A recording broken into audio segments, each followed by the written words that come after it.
आप होप करते हैं, प्रे करते हैं, but you never sure in this exam कि क्या होगा। कई बार जो लोग की रैंक 150 होती है, अगले अटेम्प्ट में उनकी रैंक 600 हो जाती है।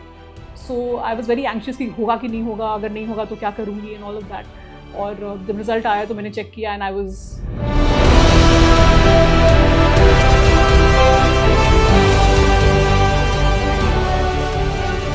Hi friends, I'm Arika Akhori, IAS 2013 batch, UP Cadre. Result was a very memorable day. मुझे याद है कि मैं रेलवेज़ की ट्रेनिंग कर रही थी और क्योंकि मैंने रेलवेज़ में जब मेरा सिलेक्शन हुआ तो मैं सर्विस ज्वाइन कर चुकी थी और मैंने रेलवेज़ सर्विस में IRPS में FCB की फाउंडेशन कोर्स किया हैदराबाद में अदर सेंट्रल सर्विसेज के साथ 2011 बैच। और उसके बाद मैंने बड़ौदा रेलवे अकेडमी में अपनी ट्रेनिंग कंटिन्यू की और ट्रेनिंग के साथ साथ मैंने हिस्ट्री और सोशियोलॉजी की पढ़ाई करके फिर से एग्ज़ाम दिया। तो हम ट्रेनिंग कर रहे थे और रेलवे की ट्रेनिंग में बहुत मोबिलिटी होती है।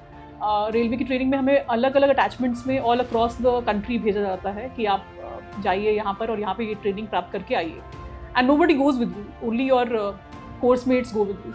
तो हम ट्रेनिंग कर रहे थे और Tata institute of social sciences Mumbai में हमारा 2 महीने का एक कोर्स था जो कि HR मैनेजमेंट पे था और हम मुंबई में थे उस टाइम पे।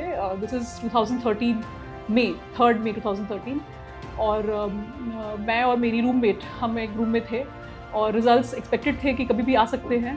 And I was very anxious कि क्या होगा, क्योंकि मैंने ऑप्शनल चेंज किया था और आई वाज नॉट श्योर कि रैंक इम्प्रूवमेंट होगी कि नहीं होगी।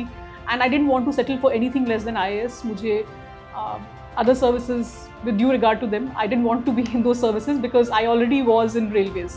तो मुझे सिर्फ एक सैलरी के लिए नहीं सर्विस करनी थी, मुझे IAS का जो एक प्रेस्टीज होता है और सोसाइटी में कुछ इंस्ट्रूमेंटल करने का, बेसिक चेंजेस करने का जो एक प्लेटफॉर्म ये सर्विस देती है, मुझे उसका हिस्सा बनना था।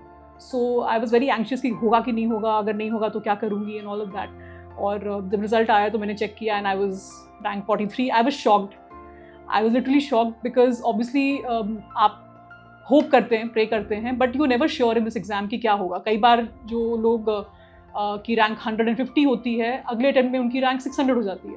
So it is just a matter of उस दिन आपकी डेस्टिनी कैसी रही है। So it was beyond belief. I called up my parents and they were also very very pleasantly surprised and shocked, if I may say. और मैं मुंबई में थी, so I straight away went to Siddhi Vinayak temple और सिद्धि विनायक भगवान के दर्शन किए। And then gradually it sank in कि you know कि I've cracked. In fact, my roommate, I remember her reaction. She's in railways right now. She was like, "Why are you looking so shocked? Why are you not happy?"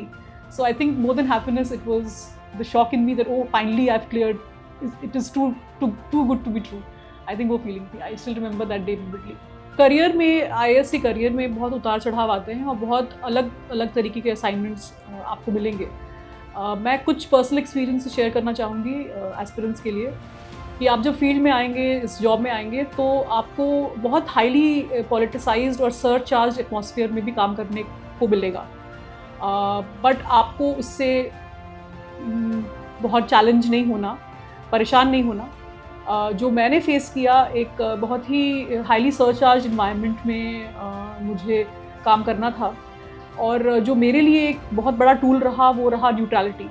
I was absolutely neutral to whatever was happening around me and going by the book कि भाई चाहे जो भी हो, political atmosphere चाहे जो भी हो, लोग चाहे जो भी कह रहे हों, मुझे जो काम करना है वो बिल्कुल न्यूट्रलिटी से करना है। और मैं ये मंत्र सभी एस्पिरेंट्स को देना चाहूँगी कि अगर ब्यूरोक्रेसी में लोगों की श्रद्धा को बनाए रखना है तो आपको न्यूट्रलिटी के साथ ही काम करना है। चाहे दुनिया जो कहे, चाहे लोग आपको किसी भी प्रकार से प्रभावित करना चाहें, you should try to be as neutral as possible and as helpful to people as possible.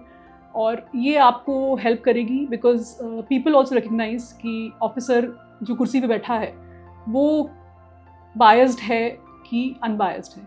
तो अगर आप अनबायस्ड रहते हैं और सही तरीके से अपने कॉन्शियंस, जिसको कहते हैं कॉन्शियंस में झांक करके काम करते हैं, तो आपको कोई कठिनाई नहीं आएगी और किसी भी एक वॉलेटाइल सिचुएशन से आप निकल सकते हैं। और अगर आप प्रेशराइज होकर के कहीं झुक जाते हैं, तो ये ऐसा मेरा मानना है कि it may land you in trouble.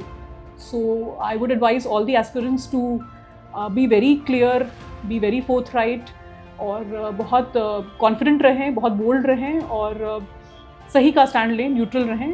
That will always help you in your career.